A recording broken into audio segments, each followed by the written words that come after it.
Hello everyone! Kumusta na? Ngayon magluluto ako ng deboned marinated bangus. Ito ay nabibili sa mga Asian store. Dahil malaki ito, I will divide this into 4 para madaling magprito, madaling baliktarin na hindi magkahiwa-hiwalay. Yan. Divide into 4. Pero, depende sa inyo, your preference. Ako, I prefer smaller. Then, we will use the malapad na frying pan para isang prituhan lang lagay lahat. I will be using the crisp and dry. Ito ay vegetable oil na crispy yung labas sa mga pina-fry mo. We will just put enough amount of oil para submerged ng kaunti yung especially the skin, yung skin ng magsarap pag crispy. Yan, pag mainit na yung antayin natin na mainit yung oil kasi para hindi didikit. Yan, use the splatter guard para hindi ka matalsik ka ng mantikang mainit. Dami ko ng burn sa mantika. Ang kamay ko puno na ng burn.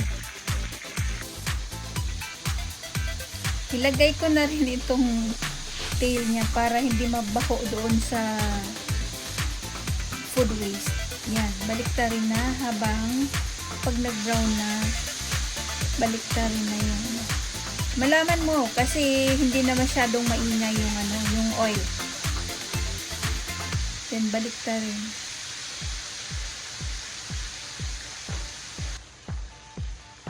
Ito, we will prepare the tomatoes. Masarap itong tomato na pa-contrast sa taste ng marinated bangus. Ay, pasensya, maingay yung exhaust. Patayin ko muna. Yan. Tomatoes are good for you as well. At talagang maganda siya.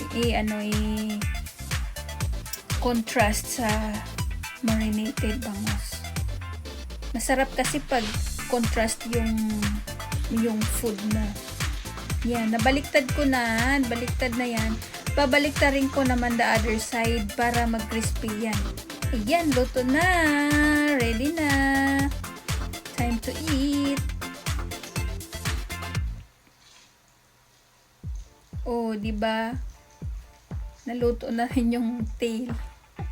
Para yan hindi mag-aamoy sa food waste. Ito, kamatis. Kamatis na pampakinis ng kutis.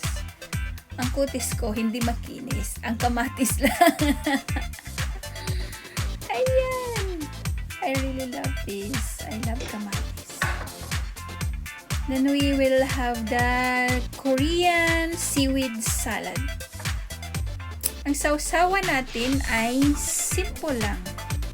Tabasco para sa mahilig sa maanghang at katulad namin. And pinakurat. Suka na pinakurat.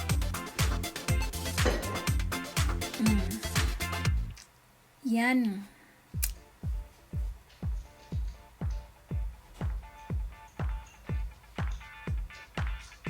Crispylicious.